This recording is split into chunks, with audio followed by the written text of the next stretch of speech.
So hi guys, this is the circulatory system, a lesson output in biology 2.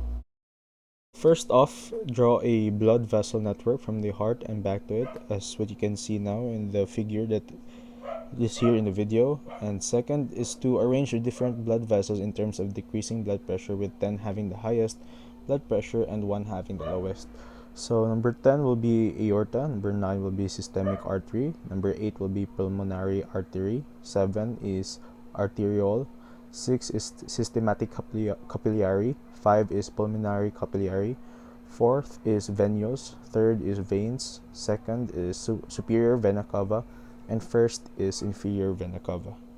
For the explanation, arteries is equivalent to high pressure system if it's just been oxygenated. Low cross-sectional area is equals to low volume, while veins has a low pressure system, and high cross-sectional area is equals to high volume. Okay, so for number 2 is to explain about the equation and to explain the relationship between blood pressure and the factors affecting. Blood flow is determined by the pressure difference and the resistance of the vessel. Pressure difference is the driving force for blood flow, and resistance is the impediment to flow. The relationship of flow, resistance, and pressure difference is expressed by Ohm's law. The magnitude of blood flow is directly proportional to the pressure difference. The direction of blood flow is determined by the direction of the pressure gradient from high to low pressure. Blood flow is inversely proportional to resistance, and a change in resistance in the major mechanism for changing blood flow.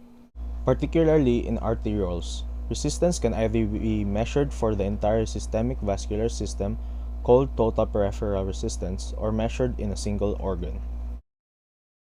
Okay, so for number 3 is to explain what roles the following hormones play in blood pressure regulation by completing the table. And so what you can see, the table is already complete. For ADH, its source is hypothalamus, chemical receptors, osmoreceptors. Effector organ is kidneys, collecting duct. Function is to promote water absorption. Factors affected is the blood volume, and its effect is increased blood pressure. For angiotensin, renin, kidney, and angiotensinogen, the liver. Its receptors is the angiotensin receptors. Effect organ is the kidneys and adrenal glands. Function is vasoconstriction, regulates blood pressure, narrowing of blood vessels. Factors affected is blood pressure, and its effect is high blood pressure, blood volume, and sodium content. For aldosterone, its source is adrenal glands. Receptors is the mineral corticoid receptors. Effector organ is the kidneys and colon. Function is water reabsorption along with sodium. Factors affected is blood volume, blood pressure, and its effect is increased blood pressure. For epinephrine, its source is adrenal glands. Receptors is the alpha and beta receptors. Effector organ is the muscles and blood vessels. Function, increase in heart rate, muscle strength, blood pressure, and sugar metabolism. Factors affected is the blood pressure. Effect is flight or fight response. For atrial natriuretic peptide, its source is myocytes of the heart, atria. Receptors is atrial volume receptors. Effector organ is adrenal glands. Function, lower blood pressure and to control electrolyte homeostasis. Factors affected, blood volume, and its effect is lower blood pressure.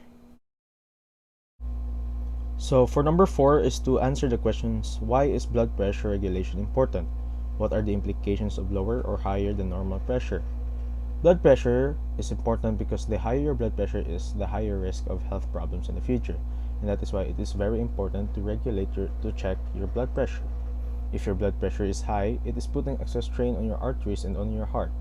Over time, this strain can cause the arteries to become thicker and less flexible, or to become weaker. This can lead to a heart attack, stroke, kidney disease, or dementia. And if you have low blood pressure, this can cause dizziness and fainting. In severe cases, low blood pressure can be life-threatening.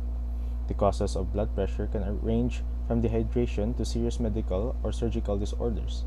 It's important to find out what's causing your low blood pressure so that it can be treated. So I think that's all, guys. Thank you for listening and have a good day.